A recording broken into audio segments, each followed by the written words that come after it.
Bienvenue dans cette présentation de Repères, réseau d'évaluation précoce et de réinsertion. Repères est soutenu par l'établissement public de santé Erasme, la Fondation de France, la ville de Suresnes, la communauté professionnelle territoriale de santé de Suresnes, l'hôpital Foch, le centre hospitalier Théophile Roussel, l'UNAFAM et le GHT Psy-Sud. Pour Repères, un individu peut être porteur de vulnérabilité, mais il n'y a pas de fatalité à ce que celle-ci s'exprime. L'approche de Repères repose sur le modèle vulnérabilité-stress-compétence. Ce modèle scientifique explique que l'apparition de symptômes découle d'une interaction entre, d'une part, des vulnérabilités préexistantes chez l'individu et représentées en jaune ici, et d'autre part, des stresseurs de l'environnement représentés par les chevrons rouges. Ainsi, quand un individu porteur de vulnérabilité rencontre des stresseurs dans son environnement, son seuil de tolérance peut être dépassé, ce qui risquera d'entraîner l'expression de symptômes. Cependant, cette apparition de symptômes n'est pas une fatalité.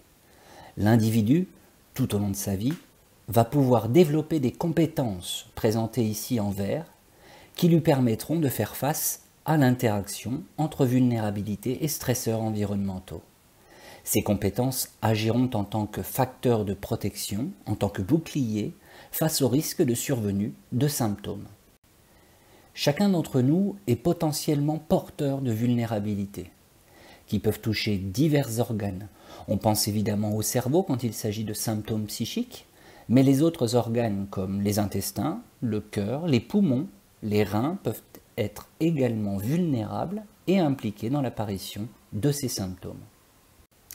La vie quotidienne est quant à elle une inépuisable source de stresseurs environnementaux. Commençons en haut à gauche, puis vers la droite. Il peut s'agir d'événements survenant très tôt, comme pendant la grossesse, ou plus tardifs, comme les changements de mode de vie. L'environnement social et les difficultés rencontrées avec les autres, les stimulations sensorielles sont également source de stress. Enfin, en bas, de gauche à droite, tous les défis que rencontre un jeune adulte en termes d'orientation sexuelle, de projets d'avenir, d'usage de substances, d'émotions fortes et même d'alimentation contribuent à la charge de stress environnemental.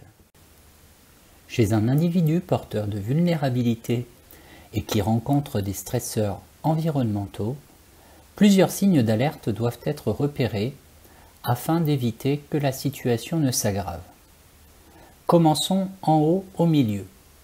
Ces signes peuvent se manifester par des changements dans les contacts sociaux.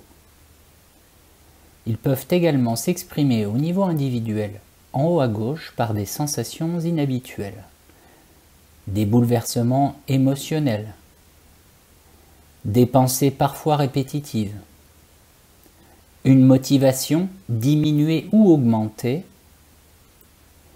et des problèmes dits cognitifs, au bas à droite.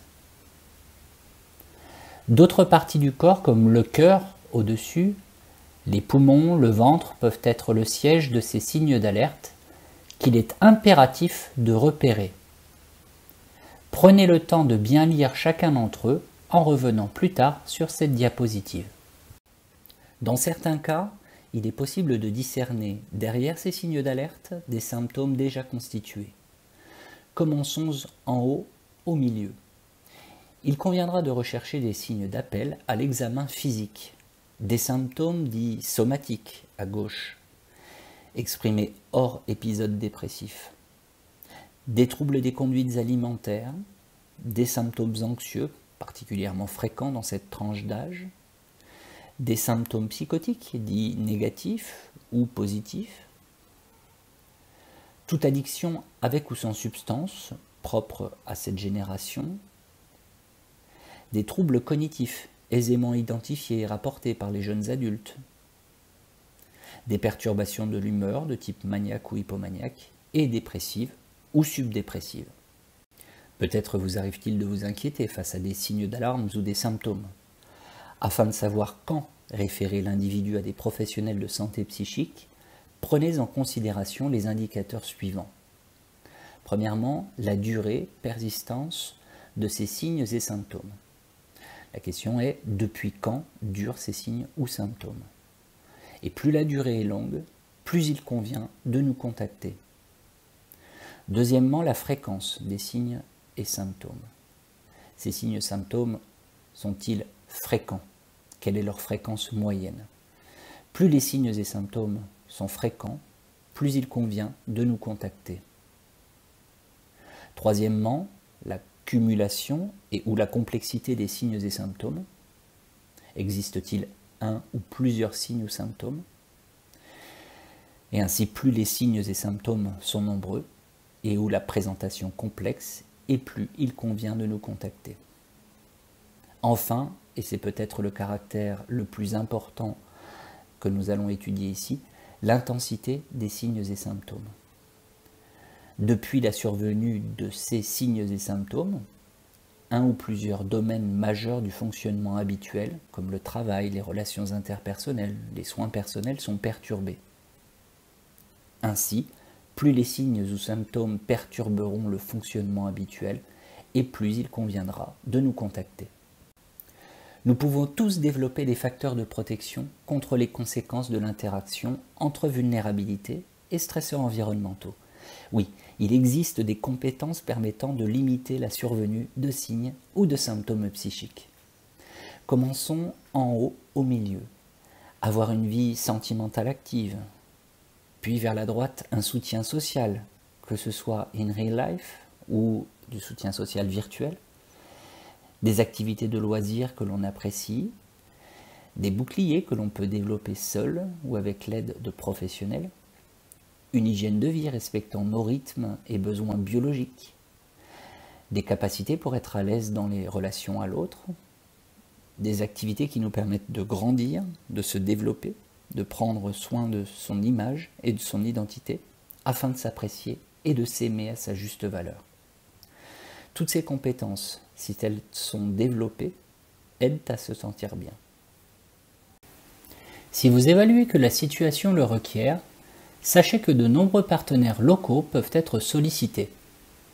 Ils participent chacun à leur niveau de la prévention des risques pour la santé des jeunes adultes et de l'accompagnement de ces derniers en cas de difficulté. Il y a bien sûr les services de la psychiatrie sectorielle et intersectorielle publique à disposition des jeunes et de leurs proches, les professionnels libéraux de santé psychique et de santé somatique dont le médecin généraliste, toutes les structures d'action médico-sociale et socio-judiciaire disséminées sur l'ensemble du territoire, les personnels de l'enseignement secondaire et supérieur en contact direct avec ces jeunes, et enfin, les partenaires communautaires propres à votre ville. Comme nous venons de le voir, avec Repère, être porteur de vulnérabilité n'est pas synonyme de fatalité. Les membres du réseau proposent un dispositif de repérage et d'évaluation précoce afin de prévenir les risques pour la santé psychique des jeunes adultes et de réinsertion pour limiter les conséquences fonctionnelles de ces troubles.